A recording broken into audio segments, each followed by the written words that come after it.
Congress convenes Monday with a hefty legislative to-do list, facing limited time and potential partisan landmines, including a possible push by House Democrats to impeach President Trump. First up is a bill to fund the government, as the current legislation runs out Sept. 30.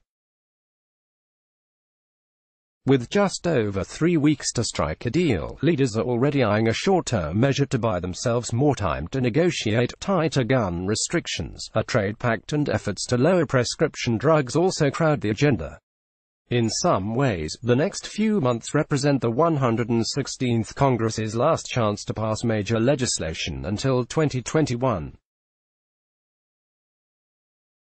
Lawmakers in both parties agree the partisan politics of the 2020 election will kick into high gear as soon as January, making any deal-making and compromise all the more difficult.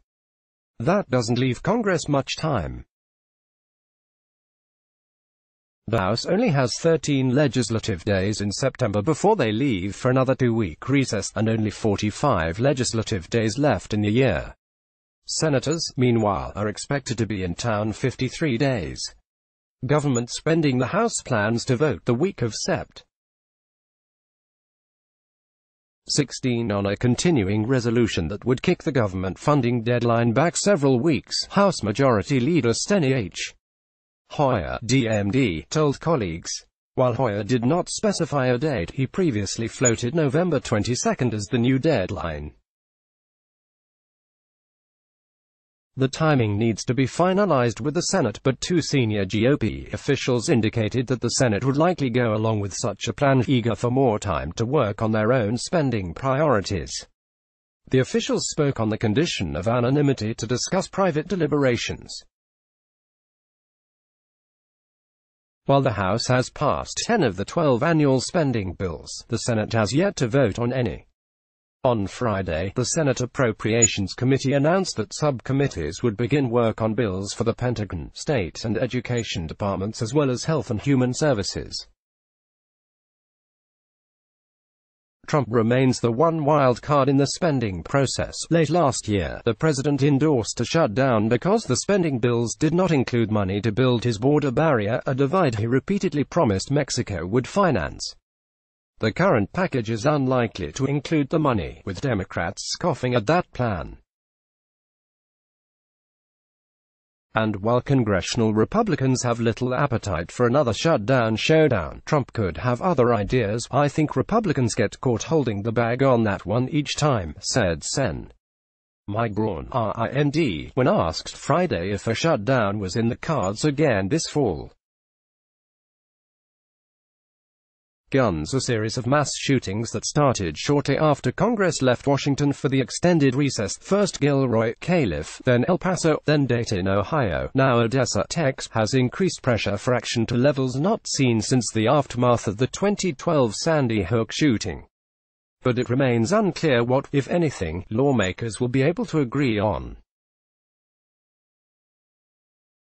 Democratic leaders are pushing Trump and Senate Majority Leader Mitch McConnell to move on a House-passed bill expanding federal background checks, as well as legislation encouraging states to create red flag laws allowing police to temporarily seize weapons from individuals judged to pose a threat. Trump has vacillated on what exactly he would be willing to support, though he seems to have moved away from strengthening background checks and toward some version of red flag laws, along with some other modest tightening to existing laws. A White House package could be released sometime later this month. The president needs to step up here and set some guidelines for what he would do, Sen. Roy Blunt, RMO, said Sunday on NBC's Meet the Press, when asked whether expanded background checks would get a vote. In his most recent comments on the subject, McConnell told radio host Hugh Hewitt this week that he would only put legislation on the Senate floor that he believed would make it into law. Democrats, meanwhile, are hoping to push beyond background checks. The House Judiciary Committee is expected to advance 3 bills this week for floor votes later this month, including red flag legislation and a ban on high-capacity ammunition magazines. Later in the month, the panel will hold a hearing on banning military-style assault weapons. Republican support for those measures ranges from limited to non-existent, but there is also a growing recognition in the GOP that doing nothing is not an option. We've got to talk about it and start doing something, or else I think we'll get overwhelmed to where we'll lose down the road, Braun said.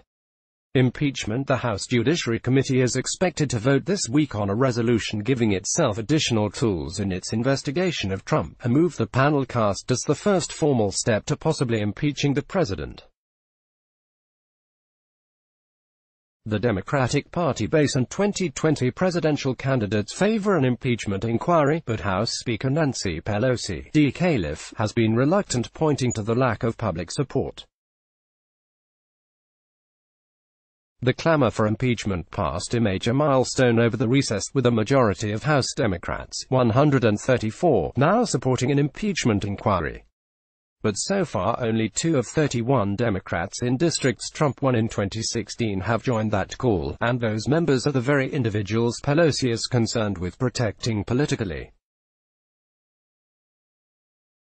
The judiciary resolution, which will be voted on Wednesday, is still being finalized. But those familiar with the resolution expect that it will allow panel staff to question witnesses for an additional hour during hearings. It would also allow the panel to discuss evidence in closed session, a move the panel wants to protect confidential information, potentially even grand jury material. Officials spoke on the condition of anonymity to freely discuss the plan.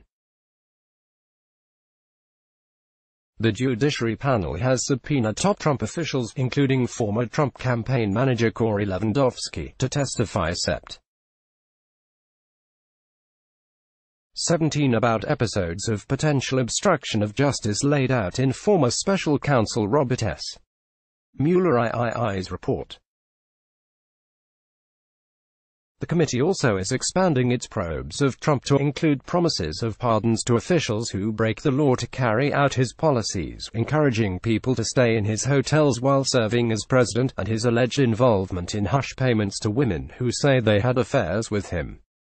Trade. The Trump administration wants Congress to clear the president's new trade deal with Mexico and Canada this fall. In a series of meetings before the August recess, House Democrats laid out a handful of demands they would need to be met to back USMCA, including protections for the environment and workers, as well as changes to provisions they say bolster giant pharmaceutical companies. A Democratic working group on the matter spent the summer codifying those changes and presenting the language to U.S. Trade Representative Robert E. Lighthizer. Meanwhile, some Republicans are anxious for movement. Concerns about a recession spiked when lawmakers were gone, with investors and financial analysts increasingly worried that Trump's trade wars are slowing the economy. 95% of the world's consumers live outside of the United States. I think the focus needs to remain on getting USMCA done, Senator Steve Daines, Vermont, said. Healthcare lawmakers are searching for common ground on lowering prescription drug prices, an issue that has broad bipartisan support and even backing from Trump. Aides to Pelosi and a select group of House Democrats have been working largely behind closed doors on a prescription drug plan, one that would allow the federal government to negotiate prices with pharmaceutical companies. They face a difficult task crafting a plan that both passes muster with House liberals who want to take an aggressive approach and also allows for potential compromise with Republicans. Let's block ads. Why?